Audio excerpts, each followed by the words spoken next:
문학평론가 이어령 씨는 오늘 본문에 나오는 이 오병이어의 사건에 대해서 그가 이런 이야기를 했다고 합니다. 예수 그리스도는 돌을 떡으로 만들라고 했지만 만들지 않았음에도 불구하고 그 예수를 따른다라는 오늘날 성도들과 교회들은 그 교회를 말씀의 교회로 세우기보다 의식주 교회로 세운다. 그렇게 비평을 했습니다. 그 말씀이 사실 일리가 있는 말씀이죠. 교회가 영원한 생명, 그 생명으로 교회를 세워나가는 것이 아니라 교회 역시도 세상과 별반 차이 없이 먹고 사는 문제, 의식주의 문제로 교회를 세워나간다라는 그의 비평은 한편 옳다고 저도 생각을 합니다. 그런데 저는 약 15년 전에 부산에 있는 부민교회에 담임으로 청빙이 되어서 이제 가서 첫 부임 설교를 했는데요. 그 부임 설교의 제목이 빵 굽는 교회였습니다. 루키스 1장 1절부터 6절 말씀을 본문으로 삼아서 그 당시에 베들레헴, 떡집이라고 일컬어지는 베들레헴의 흉년이 들자 거기에 살던 엘리멜렉 가족이 이제 모압 땅, 이방인의 땅 모압 땅에 이주를 가게 됩니다. 왜? 베들레헴에 떡이 없었으므로, 먹을 양식이 없었기에. 물론 그들은 부자였습니다. 그 부자로 요즘으로 이야기하면 이민을 간 겁니다. 그 당시에 모압 드림이라는 꿈을 가지고 모압 땅에 갔는데 10여 년 만에 남편과 두 아들을 다 잃어버리고 이 나오미 혼자 남게 됩니다. 그래서 참 처지가 딱한 처지가 되었지요. 그런데 그들이 떠나왔던 베들레헴에 하나님께서 그 땅을 긍휼히 여겨서 그 백성들에게 양식을 주신다라는 소식을 나오미가 듣게 됩니다. 그리고 그가 용기를 내어서 믿음의 결단을 하고 베들레헴으로 돌아가게 됩니다. 물론 함께 동행하겠다고 하는 둘째 며느리 룻을 데리고 이제 모압 땅에서 베들레헴 고향으로 돌아가게 되었죠. 그리고 저와 여러분이 아는 것처럼 유력한 보아스를 만나서 그 나오미의 가문이 회복되게 됩니다. 그래서 룻은 결국에 메시아의 조상이 되어서 마태복음에 보면 그의 이름이 족보에 기록되어 있습니다. 그래서 생명을 살리고 가문을 살리고 주의 뜻을 이루어가는 그 양식이 있는 베들레헴처럼 우리 교회도 오늘부터 현대식으로 빵 굽는 교회가 됩시다. 그렇게 설교를 했었습니다.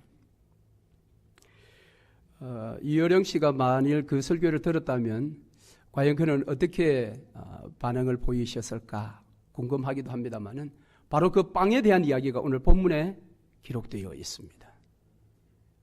일명 오병이어라는 사건이죠. 이 이야기는 사복음서 모두에 기록되어 있습니다. 그만큼 중요한 사건이고 초기 기독교에 잘 알려진 이야기다. 그렇게 말할 수가 있습니다. 그래서 그 당시에 예수를 따르는 자들도 물론이겠거니와 오늘날 저와 여러분도 이 오병이어의 이야기를 우리가 함께 듣고 나눈다면 우리가 매우 흥분하게 됩니다. 하나님의 놀라운 새로운 세계, 그 새로운 세계의 역사를 들을 때에 우리의 심령이 흥분하게 되지요. 그래서 심지어 이제 조금 후에 우리가 살펴볼 15장에 가면 또 하나의 비슷한 사건이 기록되어 있습니다. 그것은 칠병이어라고 일컬어지는데 빵 7개와 물고기 2마리로 똑같은 과정을 통해 예수께서 축복하심으로 말미암아 4,000명이 먹고 7광주리가 남았다. 참 이런 이야기를 우리가 함께 나누면 얼마나 여러분 익사이팅합니까? 얼마나 좋습니까? 얼마나 즐겁습니까? 그래서 사복음서에 다 기록되어 있는 것입니다. 자, 그러면 그 내용을 간략하게 한번 살펴보면 예수님께서 이제 배를 타시고 한적한 빈들로 나아가셨습니다. 그 소문을 듣고 사람들은 걸어서 예수께 나왔습니다. 그곳은 빈들이었습니다. 장정만 5,000명 이상의 사람들이 모인 그 놀라운 광경을 보시고 예수님은 그들을 불쌍히 여기셨다. 그렇게 성경이 기록하고 있습니다. 그래서 예수님은 그 가운데 있는 병자들을 고쳐주셨습니다. 그 사역이 얼마나 바쁘셨는지 해가 저무는 것도 모르신 채 사역을 하셨습니다. 그때 제자들이 나와서 말합니다. 주님, 해가 저물어 갑니다. 이제 이 사람들이 다 저녁을 먹어야 하지 않겠습니까? 그러면서 15절 말씀에 저녁이 되매 제자들이 나와 이르되 이곳은 빈들이요 때도 이미 저물었으니 무리를 보내서 마을에 들어가 먹을 것을 사 먹게 하소서라고 합니다. 자, 이 끼니 문제가 지금 등장했습니다. 이것을 어떻게 해결하면 좋을까? 자, 여러분, 우리가 이 상황에 있다면 우리는 어떤 방식을 취하겠습니까? 몇 가지 방법들이 여기에 우리가 생각해 볼 수가 있겠죠. 먼저는 예수님 말씀이 워낙 달고 달콤하고 아주 기쁘기 때문에 그까지 한 끼 굶어도 좋다. 오늘 저녁은 금식. 그러면서 계속 집회를 합시다. 이런 방법이 하나 있겠죠. 또 하나는 예수님은 계속해서 말씀을 전하시고 제자들이 동네로 달려가서 먹을 것을 막 구해와서 다 제공을 하는 하나의 방법이 있을 것입니다. 그리고 또 하나의 방법은 제자들이 이야기한 겁니다. 먹는 거는 각자 알아서 해결을 하도록 합시다.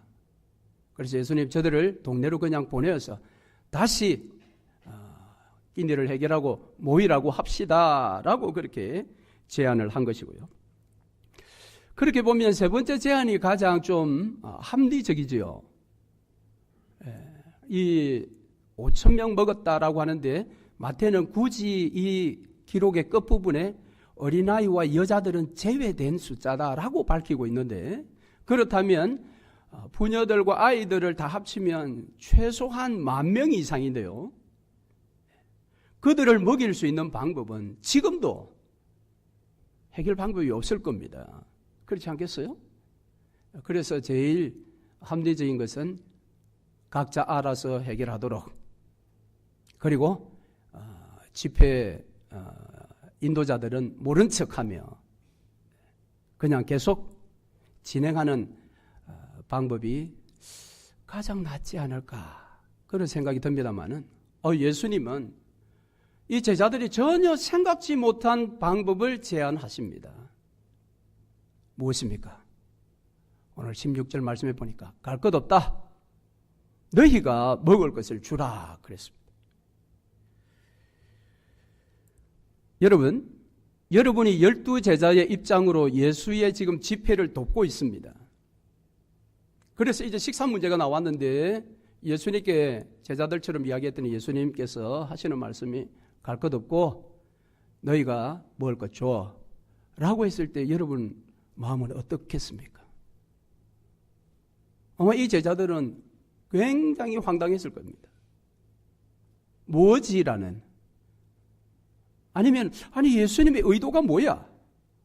안 될 걸 뻔히 알면서 우리가 없는 것 뻔히 아는데 10,000명 이상의 사람들에게 먹을 것을 주라.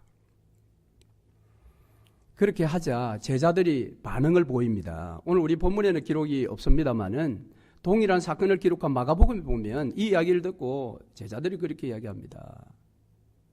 예수님, 이 사람들을 다 먹이려면 최소 200데나리온이 필요합니다.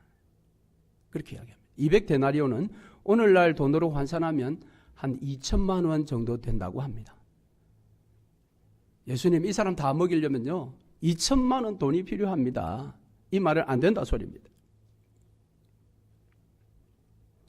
그런데도 예수님께서는 그 다음 아무 말씀도 안 하신 것 같아요.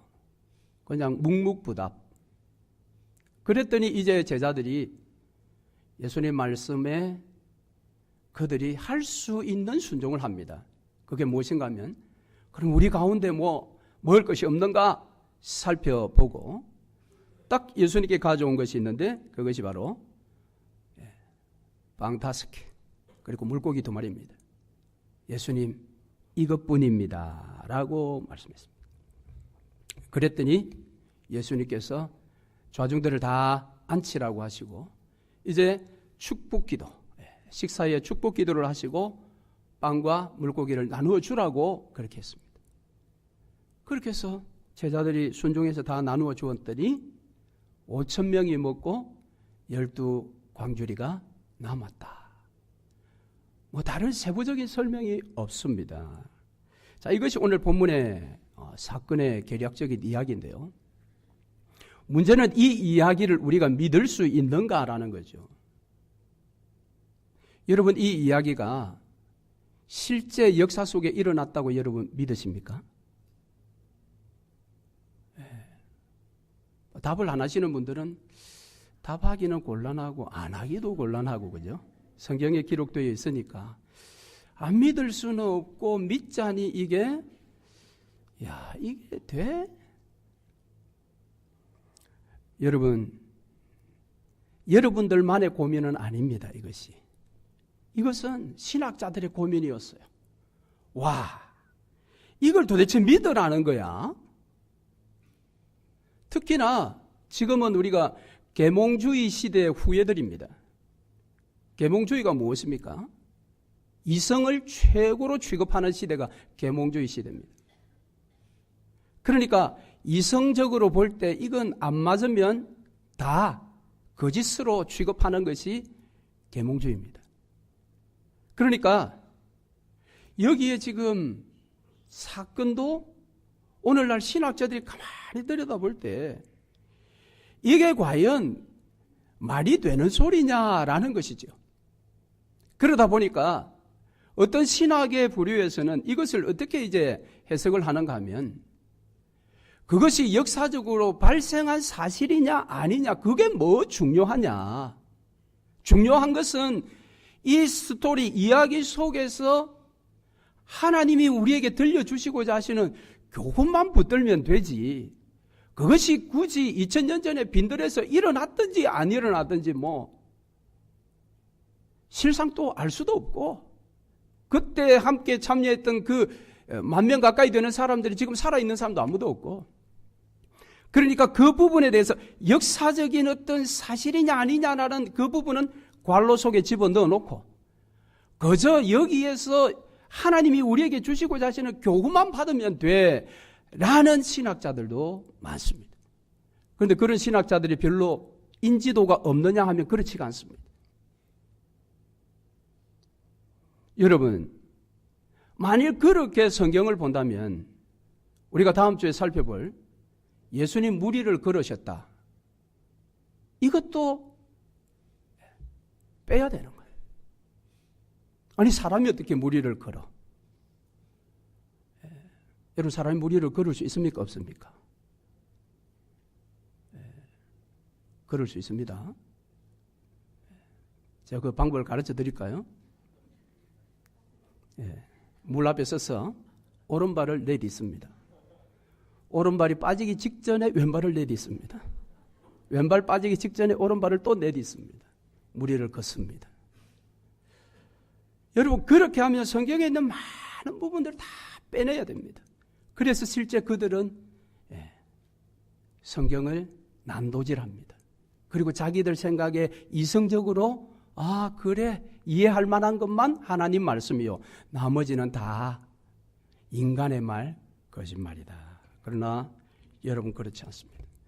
오늘 이 오병이의 사건은 2000년 전 바로 그 빈들에서 역사적인 한 시점, 그 시간에 반드시 일어났고, 일어나서 거기에 참여한 모든 사람들이 다 먹고 배불림을 얻었습니다. 할렐루야. 그것을 어떻게 믿을 수 있습니까? 바로 그분은 메시아요, 하나님이시기 때문에 그렇습니다. 그래서 BC 1446년에 이스라엘이 애굽에서 출애굽했던 그것이 역사적인 사실이듯이, BC 930년에 이스라엘이 남쪽과 북쪽이 나뉘어진 그것이 역사적인 사실이듯이, 그리고 BC 722년경에 북이스라엘이 아수르라는 제국의 공격을 받아서 완전히 망해버린 것이 사실이듯이 BC 586년경에 남유다가 바벨론에 멸망당하고 그들이 바벨론 땅에 포로로 잡혀가서 정확하게 70년 만에 다시 귀환한 것이 역사적인 사실이듯이 오늘 이 오병이어의 사건도 역사적인 사실임을 우리는 믿어야 하는 것입니다. 이 이야기는 그저 우리가 옛날에 어르신들께 들었던 옛날 옛적에 실제 그 일이 있었던 없었던 상관없이 어떤 이야기를 해서 거기에서부터 교훈을 받는 곰과 호랑이가 굴 속에 들어가서 어떻다. 그건 역사적인 어떤 사실과는 상관없이 그렇게 해서 뭔가 우리에게 교훈을 주었다라는 그런 이야기하고 성경 오늘 우리가 읽은 이 오병이어는 완전 다른 것입니다. 살아계신 하나님께서 그 시간에 역사적인 그 장소에서 반드시 이 일을 일으키신 것입니다.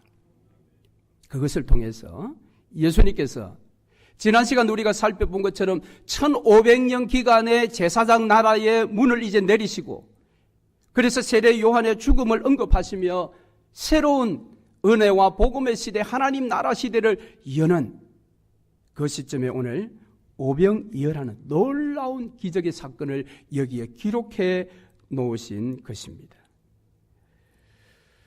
자, 그래서 이 사건을 그럼 어떻게 우리가 해석해야 되느냐? 여기에서 우리가 받을 진짜 교훈은 무엇인가? 그러다 보니까 사람들이 이 부분들을 조금 많이 여러 가지로 이야기하기도 합니다만은 이 오병이어의 만찬, 이 풍성함은 메시아적인 승리의 마지막 잔치를 말하고 있지 않을까 이렇게 보시는 분들도 있고요. 또 예수님께서 이제 6월절 날 십자가를 지시기 전에 이 성만찬을 하셨죠.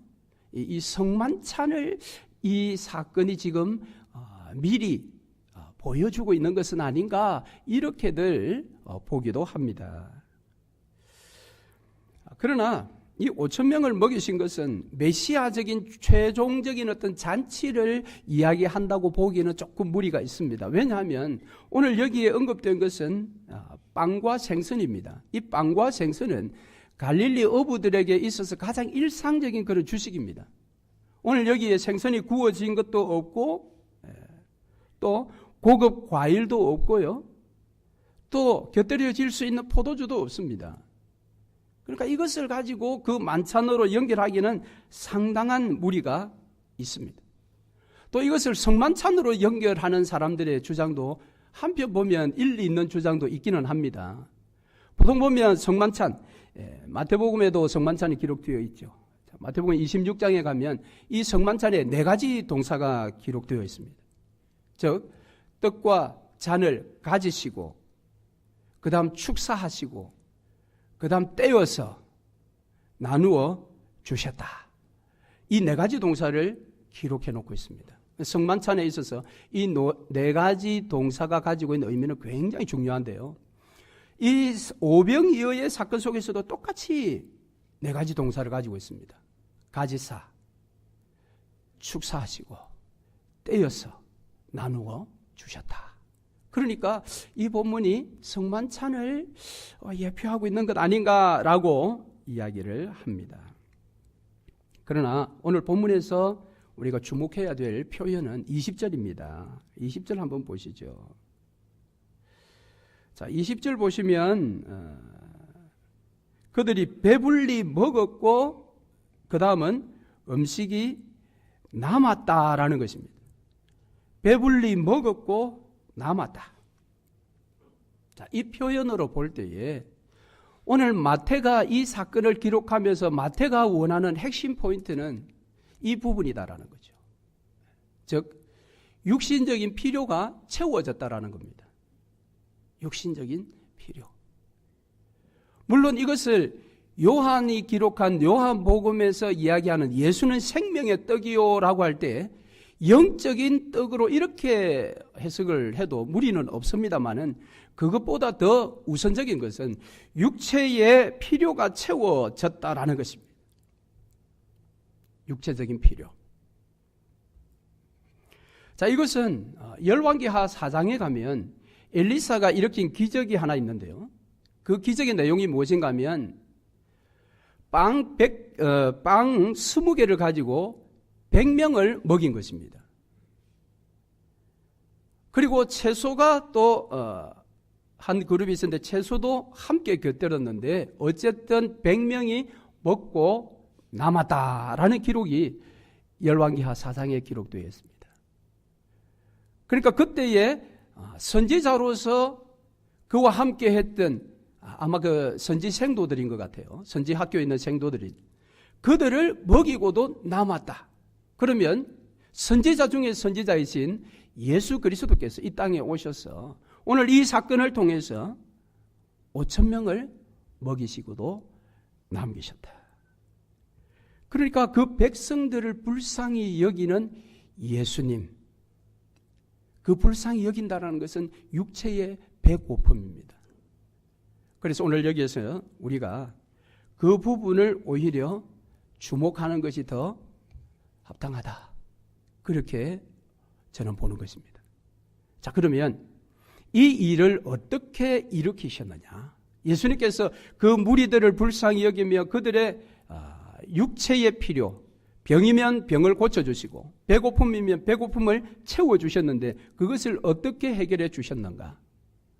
우리가 일상적으로 성경을 통해 아는 방식과는 조금 다른 방식을 사용하셨다라는 겁니다. 그 방식이 무엇입니까? 너희들이 주라라는 것입니다. 너희들이 주라. 우리가 아는 일반적인 방식은 무엇이겠습니까? 그래? 그러면 좋아. 다 앉혀. 예수님 다 앉혔습니다. 그래? 한번 기도하자. 기도하고 눈을 떴더니 앞에 각자의 먹을 빵과 물고기가 생기게 되는 뭐 그런 것이 정말 메시아 같고 그렇지 않습니까? 그런데 굳이 여기에서 너희들이 주라. 자, 왜 예수님께서 너희들이 주라고 했을까요? 그래서 결국 그들이 가지고 있는 최소한의 것을 가지고 왔잖아요. 여기에는 예수님의 의도가 있습니다. 자, 이 제자들은 이 이야기를 듣기 전에 뭐라고 제안했다고요? 예수님께 각자 해결합시다 이렇게 제안했다고 그랬죠. 그러니까 이 무리들의 배고픔에 대해서 이 제자들은 그것은 그들의 문제요라는 의식이 있었습니다. 그러니까 아니 자기들이 배고프니까 자기들이 가서 먹고 해결해야지 우리가 책임질 있나? 그래서 각자 먹고 다시 모이도록 합시다 예수님. 이렇게 이제 말씀을 하신 것이고 예수님께서는 아니야. 너희가 그거 먹을 거 줘. 이 말씀은 그들의 문제가 그들만의 문제가 아니라 너희의 문제이기도 하다라는 것입니다.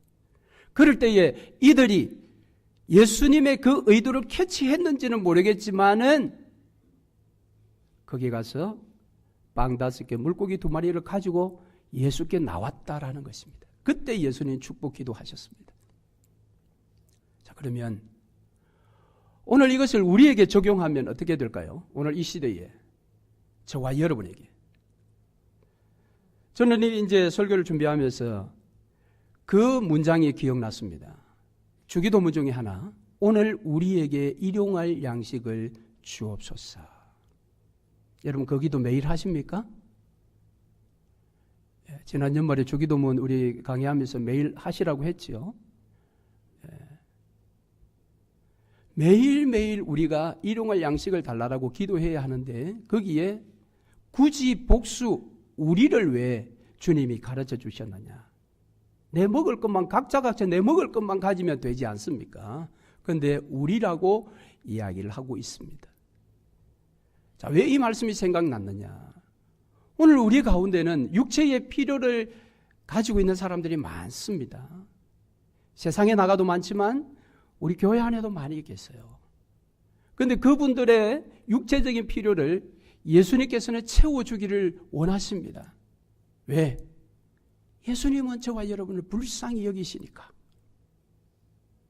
그렇다면 그것을 채워주기 위해서 우리에게 무엇이라고 오늘날 말씀하십니까?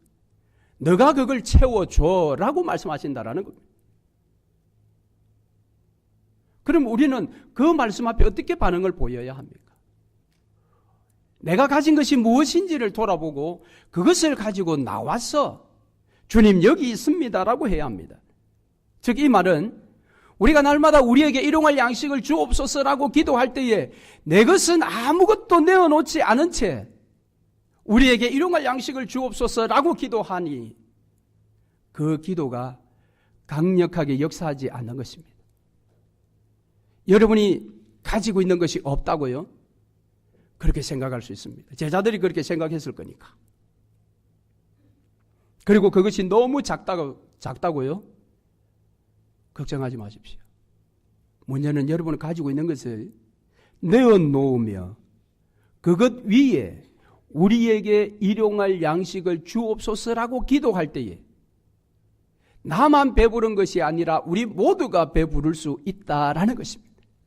그리고 여러분이 내어놓을 수 있는 그것은 물질만을 말하는 것은 아닙니다. 그것은 여러분의 시간일 수 있습니다. 여러분의 건강일 수 있습니다. 여러분의 달란트일 수 있습니다.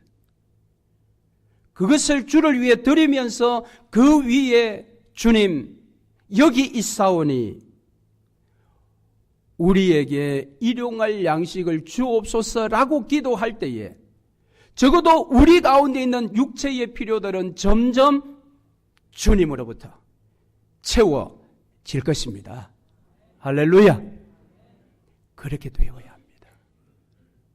그래서 여러분 그렇게 말씀하지 마세요. 예수님 저 사람들 배고프다니까 각자 가서 해결하고 오도록 합시다. 오늘 여러분 우리 성도들 중에 그런 육체의 필요를 가지고 있는 분들 그 육체의 필요를 그들 각자가 다 해결해야 합니까? 그렇진 않습니다. 왜요? 저와 여러분이 남이 아니기 때문에 그렇습니다. 예수 그리스도의 한 형제요 자매요 예수 그리스도의 몸이기 때문에 우리 모두의 필요는 나 자신의 필요인 것을 깨달아야 합니다. 그것을 절절히 깨달은 사람은 각자 해결합시다. 그리고 모입시다. 그렇게 말할 수 없는 것입니다. 그리고 그가 가지고 있는 시간이면 시간, 건강이면 건강, 물질이면 물질, 달란트면 달란트, 그것이 너무 보잘것 없는 것이라 할지라도 그것을 주께 내어놓고 그것을 근거로 주기도문 중에 하나인 우리에게 일용할 양식을 주옵소서라고 매일매일 우리가 기도한다면 저와 여러분이 섬기는 교회가 얼마나 행복하겠습니까? 수십 년 전에 한국에서 그런 제목의 책이 있었습니다. 가난은 나라도 구제할 수 없다. 그렇습니다. 백성의 가난은 나라가 구할 수 없는 것입니다. 그것은 현대만 그런 것이 아니라 우리의 과거 조선시대도 마찬가지. 여러분 그것은 맞습니다. 물론 세상에 복지 정책을 통해서 모든 국민들이 가난하지 않는 세상, 오늘날 이 세상은 그것이 가능하다고 외칩니다. 그리고 복지 정책에 목을 맵니다. 그러나 여러분 세상의 복지 정책을 통해서 그 백성 중에 가난한 자가 하나도 없는 세상을 만들 수는 없습니다. 그건 불가능합니다. 그런데 여러분 적어도 예수 그리스도를 따르는 교회, 그 공동체는 놀라운 꿈과 비전을 오늘 본문에서 말하고 있습니다.